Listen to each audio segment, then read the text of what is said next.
have the greatest job in the world, and that's working with dogs. Best in Show winner is the French Bulldog. Winston won the National Dog Show. It was amazing. It was exciting.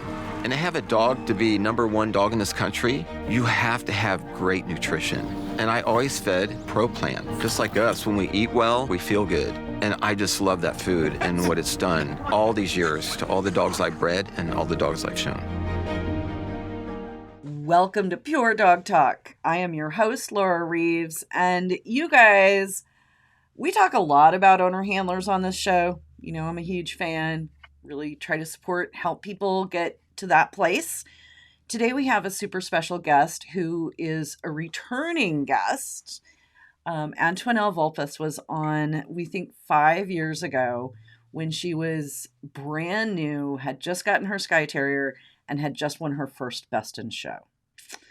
And we're doing a follow-up today because Antoinelle and her Skye Terrier just in October won Best in Show at Montgomery Kennel Club, which is like Terrier, I don't know what, like Hala, right?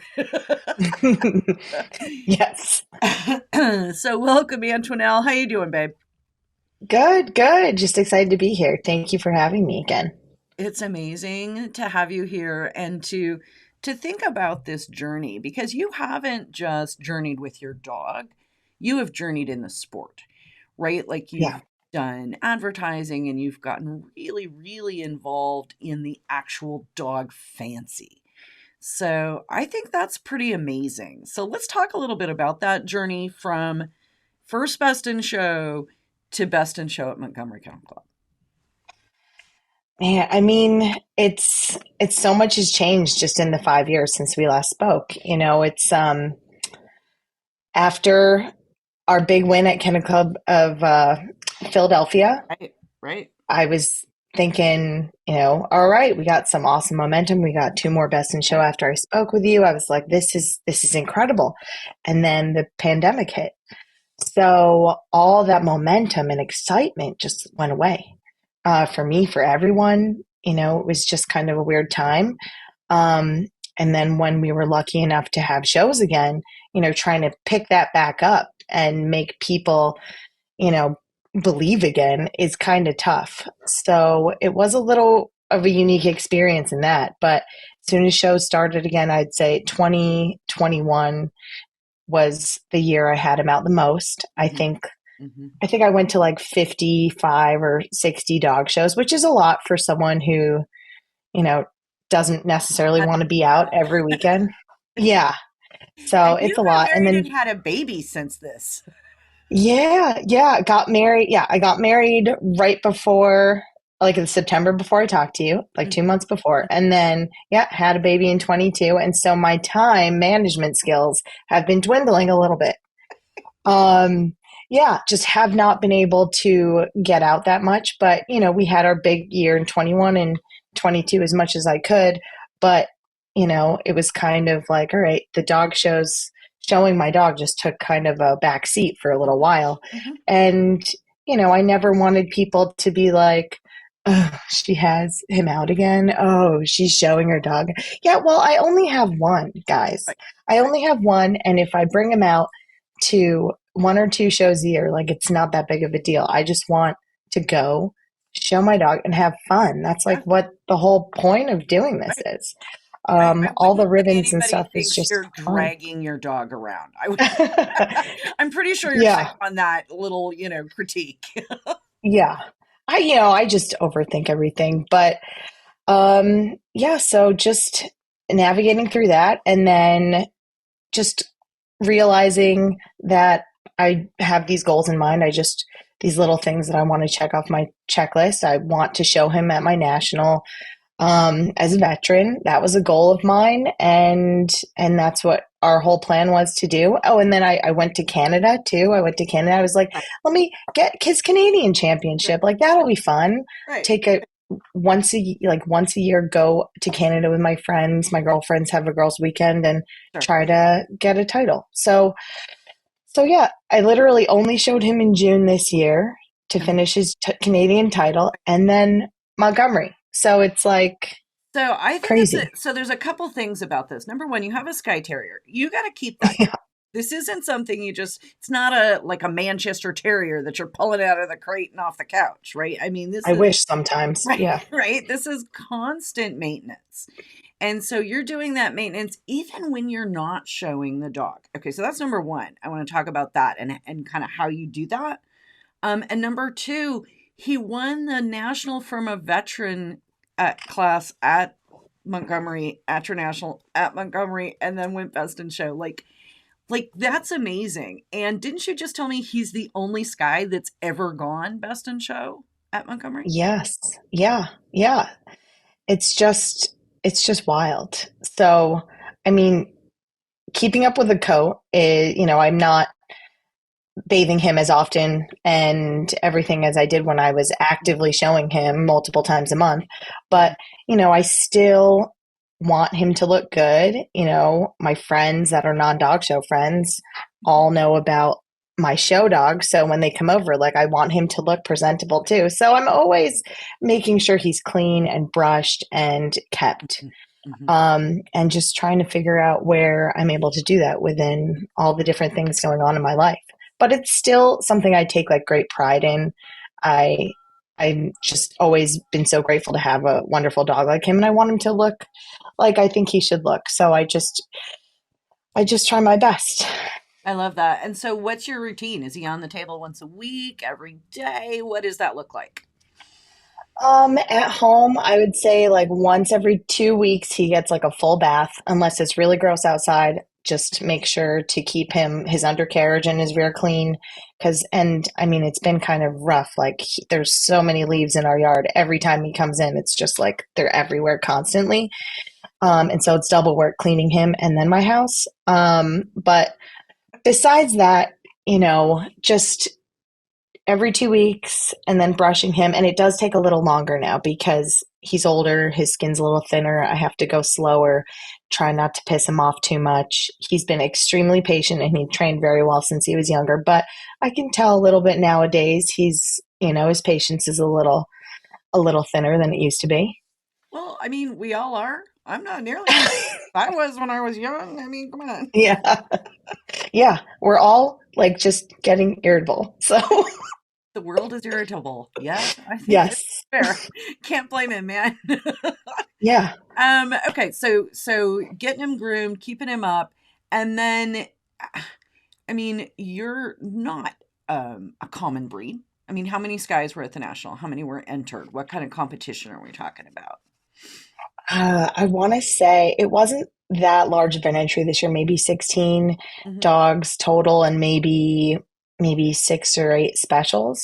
Mm-hmm. And that's if they all showed up. It wasn't large. It's been much larger in the past, but I feel like a lot of people in Skies right now have a lot of young puppies, so there's not as many specials out, and always keep their dogs in coat as long as I do and bring them back out. So Right.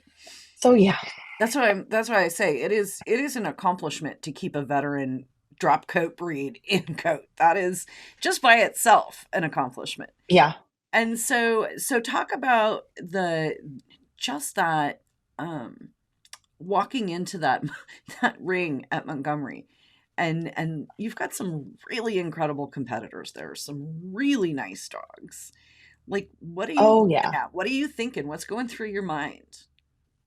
Well, I mean, going into that show and that show weekend in general, Mm. you might look at the panel and think like, nice, this looks pretty good. But then, like, what makes this weekend even more miraculous is if a dog can come from Asia, from Europe, that no one's ever seen, or someone's been, keeping something quiet Right. at home, ready Yeah. for their debut, Right. and it'll just like wreck all of your dreams. So that's part of the excitement and the electricity of this show is just you don't know what to expect. But going in, my breed judge was Lorraine Biso, and I never thought I showed to her ever.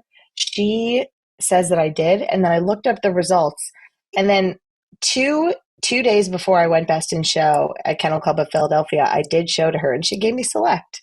So it's like I didn't have high hopes to begin with. I was just going to just show my veteran and see what would happen. And so it was just incredibly unexpected, and it was wonderful. But we showed late that day. It was pretty warm out. My dog runs pretty hot. And I mean, it was a late ring time. And so after we took our photos, we're done, everything, I had just like about an hour to really get ready for the group. And so making sure he's cool, making sure, I can give him another spritz and a blow dry. I had one of my really good friends, Casey O'Brien, help be my point person to make sure everything looked good. I really respect her opinion because she worked on Charlie's campaign. She worked with Larry and Marcelo, and yeah, so having her giving me like the nod of approval was the reassurance I needed. And then, yeah, it was kind of like, all right, let's do this. So we get into the group ring. And yeah, just first of all, just making it there is incredible, because I don't like 2/3 of the breeds have to be national specialty winners, which is an insane accomplishment. Part of what Montgomery's so amazing just to start with, right? Yeah. It's really, really tough.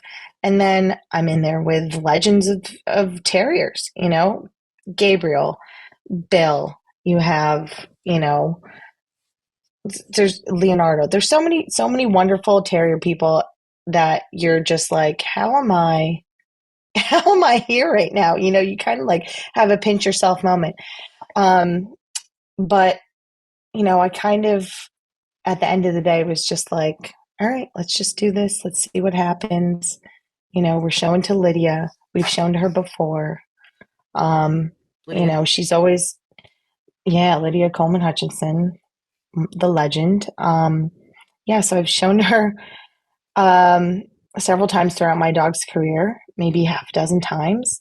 But just to be in the ring and like to put my dog on the table as 7.5-year-old dog, like just knowing that she's seen him as a class dog, as a puppy, like it was very emotional for me, and I just kept on being like, don't cry, don't cry, don't cry. See, I am terrible with veterans. Like, I cry with my veteran. I cry when I judge veterans. Like, it's terrible. Yeah. It's just such a full circle moment. And I just felt so fortunate to just be in her ring again at this stage, because this was going to be my last time showing him at the National. So yeah. And then when I get really nervous at shows, like I don't really say anything. Like when I have my dog on the table, I kind of just get like, I revert back to like my awkward beginner stages where I'm just like trying to breathe and concentrate. But yeah, it was really wonderful. Trupanion is revolutionizing medical insurance for pets by providing the best possible experience to our members. And it's not some space-age dream. It's happening now. We pay your veterinarian directly while you're checking out, and we're the only ones who can, which means you have decisions in seconds, and you don't have to wait for reimbursement. So unlike with other providers, you'll keep more money in your pocket. Ask your veterinarian if Trupanion can pay them directly, because there's pet insurance, and then there's Trupanion. So what's your best trick? We're talking to all the other owner handlers that want to do what you did, right? What's your best, like, top 3 tips for the mind game? Because I've been in the terrier ring, and the mind game is 90% of it. Yeah. Oh man, it's just making sure your dog, like I think most of all, I think you need to try and stay as calm as possible, because your emotions and feelings trickle down the lead, and your dog can feel your anxiousness, especially my dog, I feel, because I don't even call him like my pet. He's like my familiar. Like he could understand me. He gets me. So just making sure I'm calm for him, but just, I think one of the greatest tricks I learned early on is like when you put your dog on the table, make sure they're set up so that as soon as the judge turns their back from examining the dog before, like that your dog is ready and standing as you want him to. So that's something I always kind of keep in my mind. Just focus make sure your dog looks the way you like, because that's like the first impression. Mm-hmm. So that's what I want the judge to remember. So I do that. And yeah, and then I talk to my dog too. I talk to my dog, try to motivate him. Like, you got this, buddy. You're doing great. Like, let's go. You want to have some fun? You want to go home? I love that. Yeah. Yeah. Sometimes I'm just like, you want to go home? Oh, you want to go home. Let's go. Right. And so that'll just get him going. Ears and expression and some of those carriage, tail carriage, all those are really important in your breed. So again, you know, like everybody has their tips. Like for me, every dog had a song, right? Like I sang to my dogs.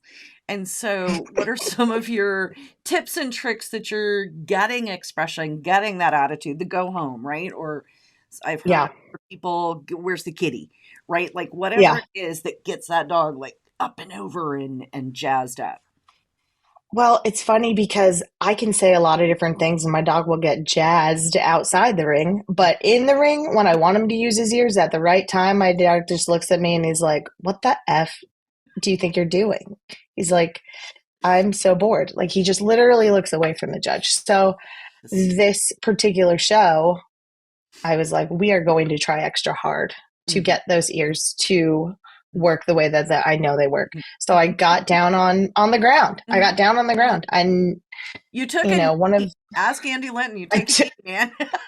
I took a knee, man. I mean, it was my Hail Mary. It was the last the last card that I had in my deck. So I just got down and just tried to manipulate the lead a little bit and to get him to react to me and just to see like, oh, mom is eye level, that kind of thing. And so if you get that, you can get the ears to react a little bit and just to let him to show off that beautiful top line and his long neck, so you just want him to just for a brief second show off these qualities that we know he has. Right. But you know the answer, right? Like I know my dog has it, but if the judge can't see it, it doesn't matter. The judge can't see it. and they're not one of those cool breeds that free stacks and free baits and will just like go at the end of your 6-foot lead. And they make you work. It's a very specific way of showing.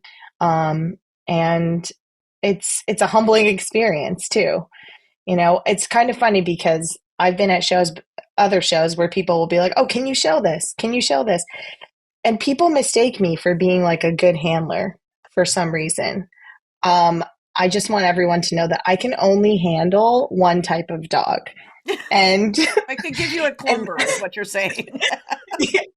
Yeah. I mean, preferably something long and low, maybe a dachshund. I could do okay with.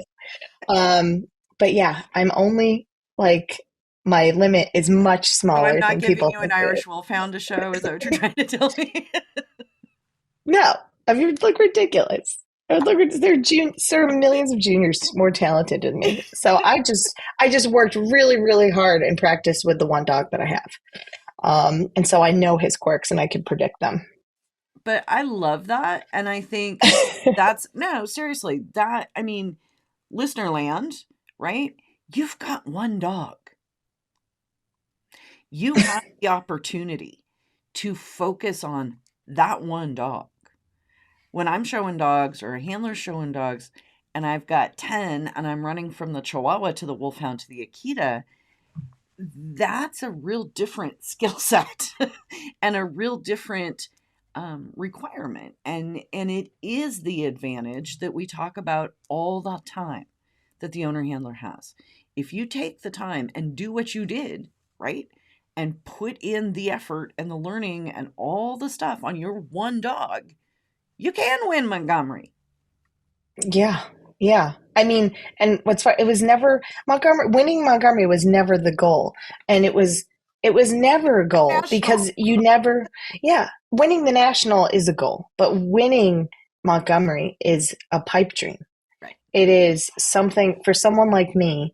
It is the peak of Mount Everest. You know, you're like, it's there, but I'm not going to even, why would I attempt to do that? So I count my blessings and I'm just so fortunate. And, I love the tradition of that show, the importance of that show to a terrier person.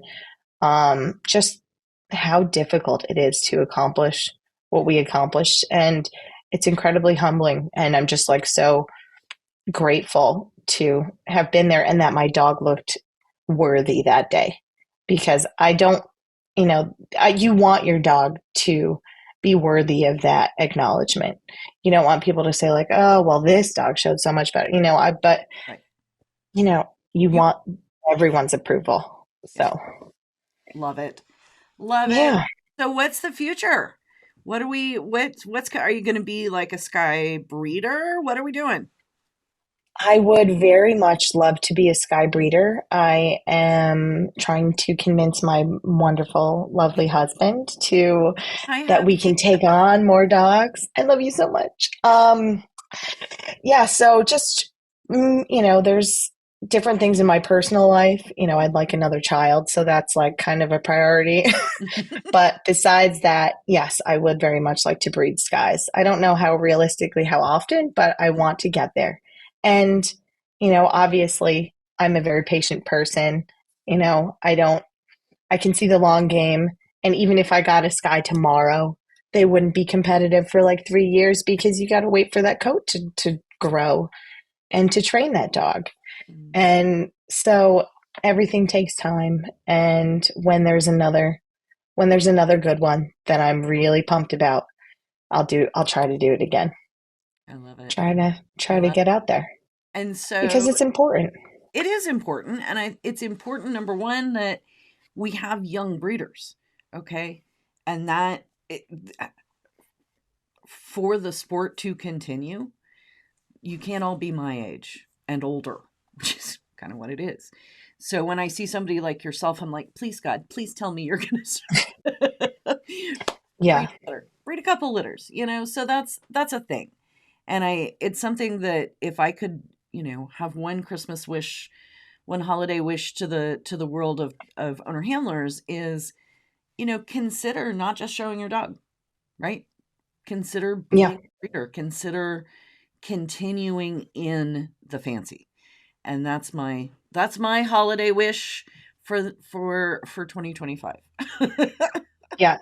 And I have incredible mentors, and they have, Michael has started to talk to me more about breeding plans, or when he has puppies, he wants me to come over and help evaluate, and then he quizzes me a little. He's like, what do you think of this one? What do you see? What would your pick be, and what are your reasons? So even though I am not a breeder yet, I am in training, and trying to train my eye to notice the things that I should be looking for, things that we don't want in the breeding program. Just trying to overall absorb as much knowledge as I can while I have the opportunity to do so, and talking to other breeders, both in the US and in Europe, just seeing the different types, because we have a very small gene pool, and just you just start to realize what you like and what you don't like, and how we can move the breed forward. So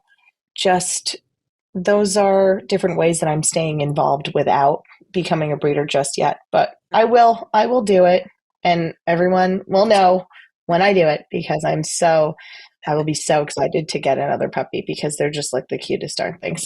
Oh yeah, baby Skyes are pretty freaking cute. So meanwhile, you are staying involved in the fancy. You're doing a lot of advertising. What else have you been doing? So I do a lot of ad design. So I'm a graphic designer. I work with a lot of top dogs on their campaigns throughout the year. I just started to get into wind photography. Yeah, I've been working for a photographer, JC, Joe Saranconi in New Jersey for the past 5 years, and just helping him out and learning as much as I can, because a lot of these wind photographers are getting to the age where they're going to retire, and they're tired. Yes. And, it's really a great experience seeing a dog on the podium, and you have to know how every dog should be stacked. So it is just another exciting piece of the dog show community to learn about. I feel like I've done so many different little odd jobs within the dog community besides being a professional handler. So I guess I'm like a professional freelancer. You don't need to be a professional handler. Nobody needs that in their life. I Yeah. promise you. Yeah. So no, it's so that's another path, and I'm starting to get my own gigs now. Next year I have a couple of national specialties booked, and I think that's a great way to perfect certain breeds that I'm going to take photos of, to start with the nationals or smaller specialties. Yeah. And so that's kind of time. Just, just hustling, always hustling, trying to do something, man. You know I got to what? pay for my hobby. That's right. That's totally right. Yeah. There's any number of professional handlers that kind of stumbled into it for the same reason. So, I Yeah. we all have to pay our way. So I am thrilled for you. Yeah. Congratulations. I think it is amazing. Thank you. I hold you out to all the owner handlers out there. You know what? You can do it. Have a good mindset, have the right attitude, have the right dog, and you can get there. Yeah, absolutely. Give it a try, Every time you get into the ring is another opportunity to try again. And sometimes it works out and you'll be surprised. But always just always have fun, because that's the point of this whole thing. Just go out there with your dog and have a good time and hang out with your friends. That's why I love dog shows so much. Yeah. The community. Much of my chosen family is at the dog show. Yes. Awesome. All right. Well, Antoinelle, thank you so much. Happy holidays to you and your family. Thank you too. Congratulations, and we will see you down the road. All right. Yes, I'll see you, I'm sure, in New York in a couple of months. All right. We'll plan it.